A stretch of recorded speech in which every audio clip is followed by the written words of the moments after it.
اور آخرت بھی آراستہ ہو جائے گی. مگر حاجی صاحب نے دوسری غلطی یوں کی کہ اس پر تختی لگا دی, یہ میرا گلاب ہے, میرے گلاب کو کوئی چھونے کی کوشش مت کرنا, میرے بچے نے پروان چڑھایا ہے, ایام حج میں اسے میں یاد کرتا رہا ہوں, اس میں کہیں نبی کے مقدس پسینے کی خوشبو موجود ہوں گی, اس لیے تم چھونے کی کوشش مت کرنا. اب کوئی چھونے کی کوشش نہیں کر رہا ہے, خبردار اس کو میرے بچے نے پروان چڑھایا ہے.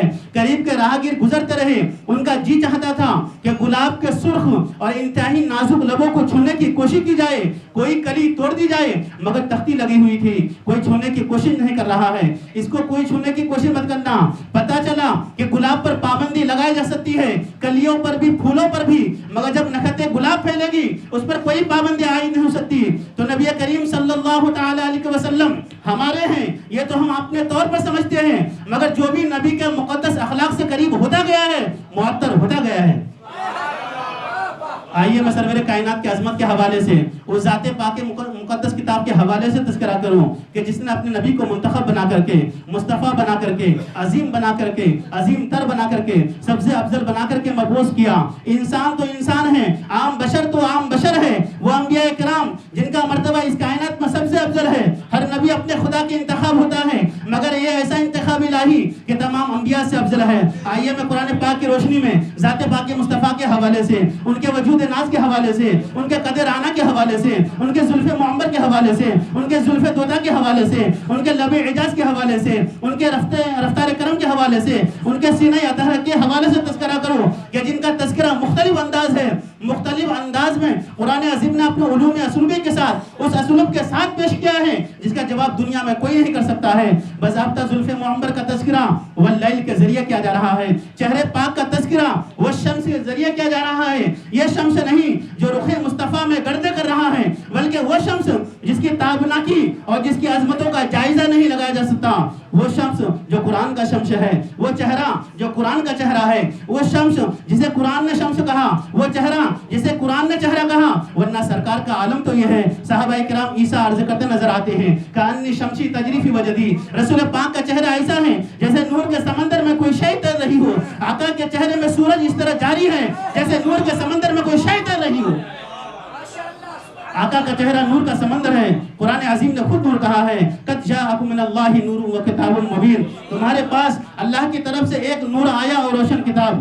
برادران ملت اسلامیہ, حضرت آدم سے لے کر کے سرور کائنات محمد رسول اللہ صلی اللہ تعالی علیہ وسلم تک ہر دور میں انبیاء کرام تشریف لائے, ہر زمانے میں انبیاء کرام تشریف لائے, ہر عصر میں انبیاء کرام تشریف لائے, یہاں تک کہ سرور کائنات صلی اللہ علیہ وسلم خاتم النبیین بن کر کے, آخری رسول بن کر کے آئے, آخری پیغمبر بن کر کے آئے, آخری نبی بن کر کے آئے. اب ان کے بعد کوئی نبی نہیں ہوگا, اب ان کے بعد کوئی رسول نہیں ہوگا, اب ان کے بعد کوئی پیغمبر نہیں ہوگا. نہ ذلی نبی ہوگا, نہ بروز نبی ہوگا, نہ متبع نبی ہوگا, نہ مقلد نبی ہوگا, نہ پرتو نبی ہوگا, نہ اخص نبی ہوگا. کسی طرح کی کوئی نبوت نہیں ہوگی. سرکار خود ارشاد فرماتے ہیں خاتم لا نبی بعدی, میرے بعد کوئی نبی نہیں ہوگا.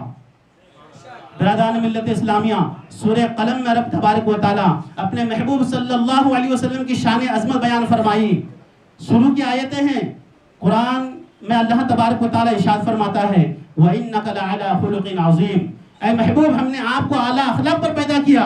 اے محبوب, ہم نے آپ کو اعلیٰ اخلاق پر بنایا. تیرے خلق کو رب نے عظیم کیا, تیرے خلق کو رب نے عظیم کیا, تیرے خلق کو رب نے جمیل کیا. کوئی تجھ سا ہوا ہے نہ ہوگا شہا, تیرے خالق کے حسن و ادا کی قسم.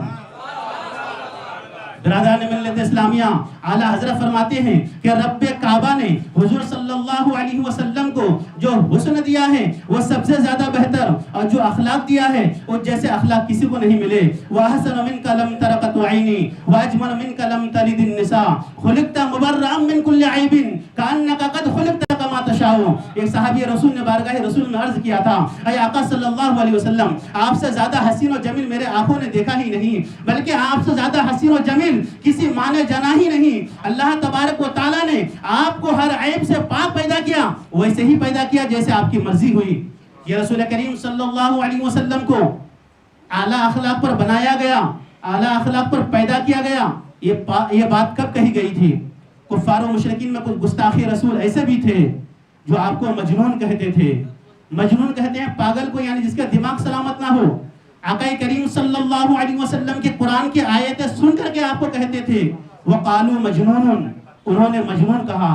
اللہ تبارک و تعالی نبی کریم صلی اللہ علیہ وسلم پر جب بھی کوئی بات آئی، ڈیفینس ایسا سخت ہوا، ایسا سخت دفاع ہوا ہے کہ صرف میرے آقا کی شان ہے کہ انگلی اٹھائے کوئی جواب رب دے رہا ہے، انگلی اٹھائے کوئی جواب رب کی طرف سے آتا ہے۔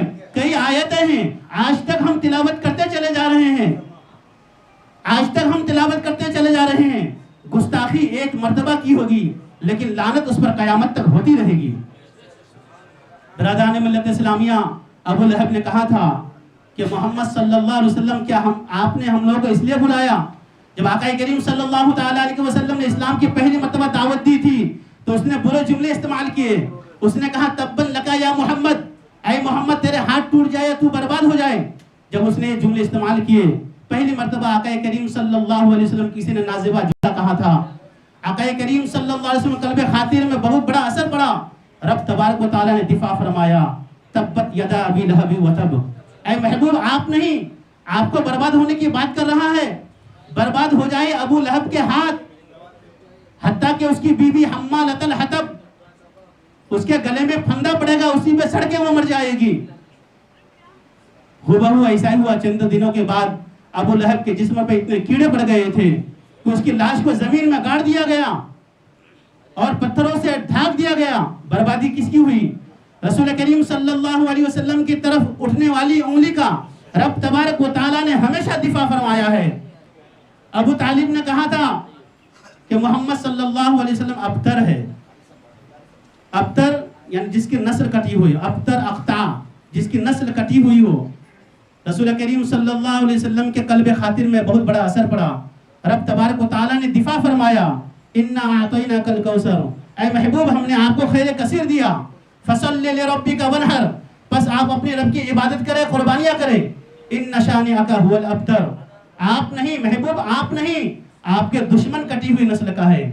آج تک مجھے بتاؤ ابو لہب کے نسل کہاں ہے؟ ابو جہل کے اولاد کون ہے؟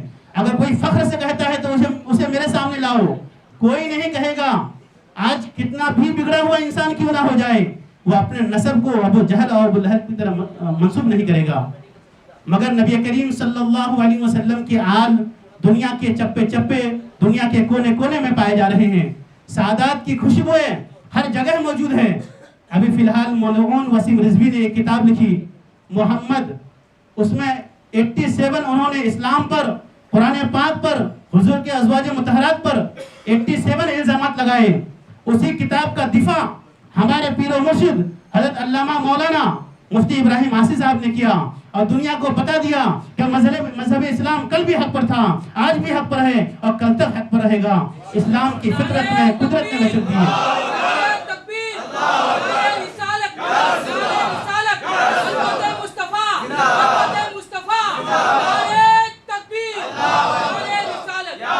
اسلام کی فطرت میں قدرت نے لچک دی ہے، تم جتنا ہی دباؤ گے اتنا ہی ہوئے گا۔ وما علینا الا البلاغ۔ السلام علیکم۔ اب میں دعوت دینے جا رہا ہوں ہمارے مقرر خصوصی عالم نبیل فاضل جلیل حضرت علامہ مولانا عبد الرحیم صاحب قبلہ، وہ تشریف لائیں۔ اس شعر